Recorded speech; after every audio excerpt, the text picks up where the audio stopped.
The relentless tropical sun beats down on Terry Jo's parched, salt-encrusted skin. There's no relief. Most of the time she keeps her eyes closed. It's too bright. The glinting waves make her dizzy, and the salt water stings. It's been 4 days since the Bluebell, the sailboat that she'd been aboard with her family, sank. Terry Jo drifts in and out of consciousness, listlessly reclining on a flimsy 3-foot oblong cork raft as it bobs on the pitching waves. The tiny raft wasn't designed for prolonged usage. Some of the rope webbing has given away, and it's beginning to disintegrate. Terry Jo hallucinates. A great big rumbling whale is looming over her. Suddenly, the whale turns into a solid black wall, and amazed faces stare down. The crew of a Greek freighter, the Captain Theo, are shocked to spot a young girl adrift in a raft. One of the sailors takes an iconic photograph of Terry Jo perched on her tiny raft in the huge ocean.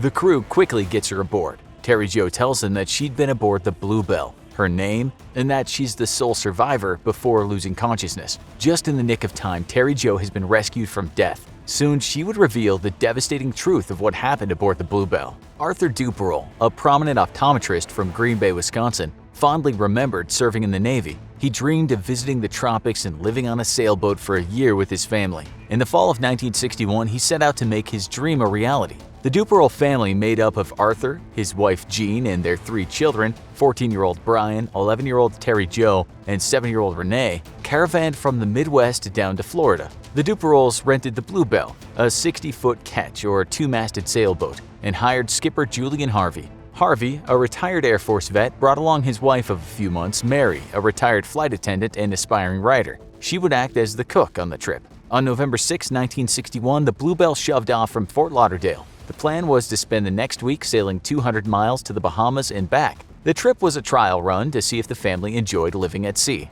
The Duperels, along with the Harveys, had a lovely time sailing to the Bahamas. The family learned to spearfish and snorkel. In fact, when leaving the town of Sandy Point on the Bahama island of Great Abaco, Dr. Duperel told the village commissioner how much he had enjoyed visiting the area and that he was going to build a winter home there. Less than 24 hours later, Dr. Duperel was dead. On Thursday, November 16th, Lieutenant Murdoch of the Coast Guard convenes a routine investigation into the loss of the Bluebell. The lone survivor, Captain Harvey, is placed under oath and recounts the tragic tale of the Bluebell, while Murdoch takes notes. Harvey's demeanor is very anxious, but Murdoch chalks that up to Harvey losing his wife and the deaths of the other passengers. Harvey tells Murdoch that the Bluebell was on a return trip to Fort Lauderdale when a sudden squall violently blew down the main mast. The mast crashed hard and put a large hole in the hull. Even worse, the weight of the falling mast pulled down the mizzen mast, which fell on the cockpit, which was over the engine room. The severe damage caused the gas lines in the engine room to rupture,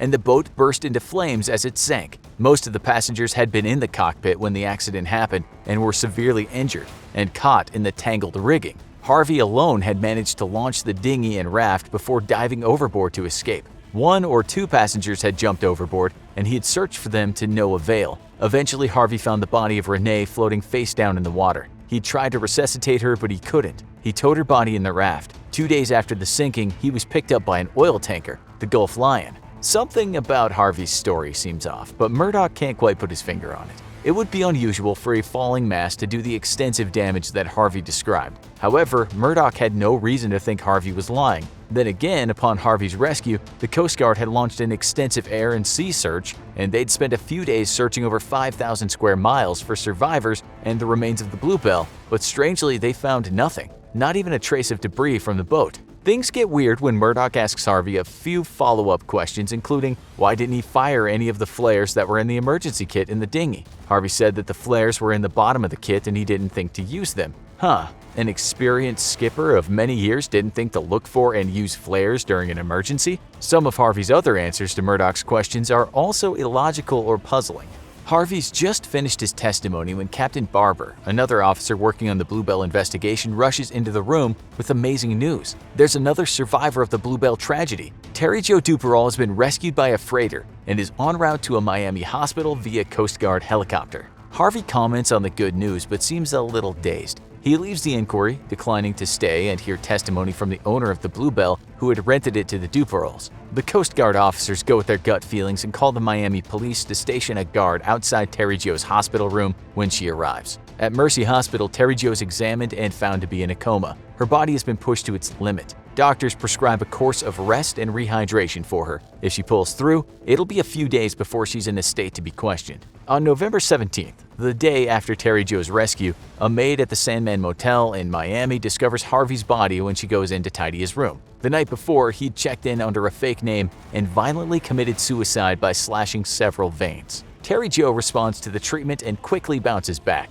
The doctors and authorities keep her sequestered. She doesn't know that Harvey also survived the sinking, nor is she told of his gruesome death. On November 20th, the fourth day after her rescue, she's well enough to tell the tale to Lieutenant Murdoch and Captain Barber. The first night of the return trip, a tired Terry Jo retreats to the room she shared with her sister. However, it's a clear and calm night. Her parents and siblings stay upstairs, on the deck in the cockpit. Around 11 p.m., Terry Jo is jolted awake by loud screams. Her brother Brian's screaming for their dad to help him. She also hears running and stomping footsteps. Then, there's silence. Terry Jo lies wide awake, frozen with fear. After about 10 minutes, she gets out of bed and creeps out of her cabin. She goes into the main cabin. She sees her mother and brother sprawled out on the floor, dead, in a pool of blood nearby. Fearfully, Terry Jo inches up the stairs and peeks out of the hatch. On the deck, she sees more blood and something that might have been a knife. Terry Jo stands upright to get a better look. Harvey comes rushing at her. Terry Jo starts to ask what happened, but Harvey hits her and shoves her down the stairs, yelling at her to get back down there.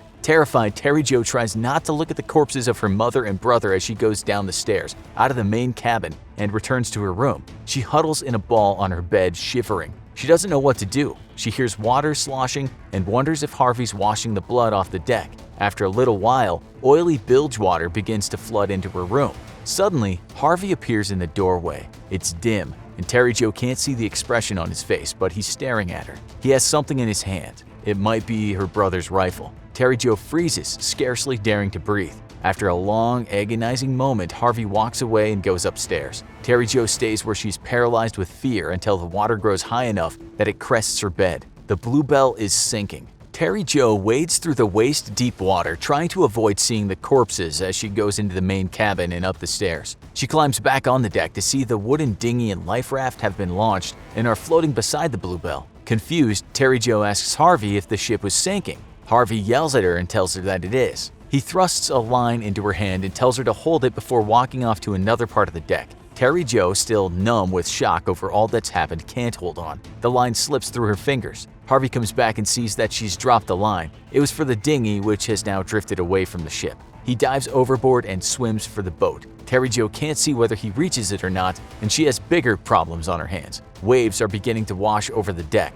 Terry Jo suddenly remembers the small life float kept lashed on the deck. She scrambles over to it and manages to untie the 4 half hitches securing it. Waiting, she shoves the life raft over the downed rigging, across the deck, and then over a rail into open water. Just in time, the Bluebell plunges down. A line from the float snags on the sinking ketch, and for a heartbeat, Terry Jo and the float are yanked underwater. Thankfully, somehow the line gets free. Terry Jo and the float pop back up to the surface. Terry Jo spends hours crouching in the float, terrified that Harvey's going to come back after her. She's still numb with shock and quickly grows cold in her thin white blouse and pink pedal pushers. The float is oval with a canvas-covered cork rim and rope webbing in the center. Sitting in the webbing means Terry Jo's lower half stays submerged in the water. However, that feels good since the water is warmer than the air. Gradually, as the stars come out, making for an incredible night sky, Terry Jo's fears ease. She wonders what happened to her father and her sister. She prays to God and asks for protection for her father, sister, and herself. The next morning dawns bright. Terry Jo can finally see, although not far since she's so low in the water. There's nothing but ocean surrounding her. At first, the warmth of the sun feels good, but as the day wears on, the sunlight becomes brutal. Sitting in the webbing, she submerges as much of herself as she can in the cool water. Some of the ropes snap. The float wasn't designed for sitting in, but rather holding on to. Parrotfish swim to the raft, pecking at her. Terry Jo swats at them, but doesn't want to make a huge stir and attract larger, more dangerous sea creatures. By mid-afternoon, Terry Jo's skin has tightened due to the salt and sun. Her tongue is beginning to swell. She needs water. After some trial and error, Terry Jo figures out the best way to balance herself on the float to minimize it falling apart and falling off of it. For the next 3 days, Terry Jo battles the sun, thirst, and nipping parrotfish. She sees a plane fly low over the ocean and waves at it. Tragically, it circles, doesn't see her, and goes on. She begins to hallucinate and sees islands. She paddles madly toward them only to have them disappear. By the time the Captain Theo rescues her, Terry Jo is severely dehydrated, badly sunburned, and not far from death. The Coast Guard had already started checking into Harvey's background, but Terry Jo's story spurs their investigation. As it turns out, Harvey had been in a few questionable boating accidents before. On more than one occasion, he'd walked away with insurance money. Also unbeknownst to her, poor Mary was Harvey's sixth wife. His third wife had died in a mysterious car crash, where Harvey had collected a life insurance policy after her death. Furthermore, it was discovered that Harvey had taken out a $20,000 life insurance policy with himself as the beneficiary on Mary shortly before the voyage of the Bluebell. The policy had an accidental death double indemnity clause that meant a $40,000 payout or upwards of $340,000 in today's money. Authorities suspected that Harvey planned to kill Mary, probably stab her, weigh down her body, and toss her overboard. The next morning, she'd be discovered missing, and Harvey could claim that Mary somehow accidentally fell over. But when Harvey attacked, Mary fought back. Hearing a commotion, Dr. Duperall rushed in to help. Harvey kills both Dr. Duperall and Mary. Harvey realizes that he has to kill all the witnesses, sink the boat, and get away. He quickly murders Jean and Brian. Though an autopsy confirms that Renee drowned, it's not certain at exactly what point. Did Harvey drown her? Or did she drown when the ship went down and Harvey just picked up her body to lend credence to his story? However, Terry Jo didn't see her sister or father at all on that horrible night. Chances are they were already dead. There's a lot of speculation as to why Harvey didn't kill Terry Jo. Some theorize that he secretly wanted to be caught. Others think that he assumed that she drowned when the boat sank. Terry Jo returned to Wisconsin and moved in with her aunt, uncle, and cousins. As much as possible, they tried to give her a normal upbringing, shielding her from the press, who was fascinated by her tragic story. Her extended family doesn't encourage her to talk about what happened aboard the Bluebell. At that time, it was thought the best way to cope was to bury trauma and not speak of it. So for nearly 30 years, she doesn't. Finally, in 1999, Teray, as she's now called, worked through her memories with a psychiatrist. She even did an interview while being treated with sodium amytal, better known as truth serum, to make sure she wasn't misremembering anything and gain new insight. Ultimately, Terry Jo ended up co-authoring a book with her psychiatrist about her experience. And now that you've reached the end of our video, why not keep the watch party going? Ever wondered what it would be like to be lost at sea with sharks circling? Go ahead and click on this video to find out. Don't wait, click now. Or maybe you've had enough of the ocean and are interested in a truly creepy mystery that occurred on land. Then you might be interested in the Dyatlov Pass incident.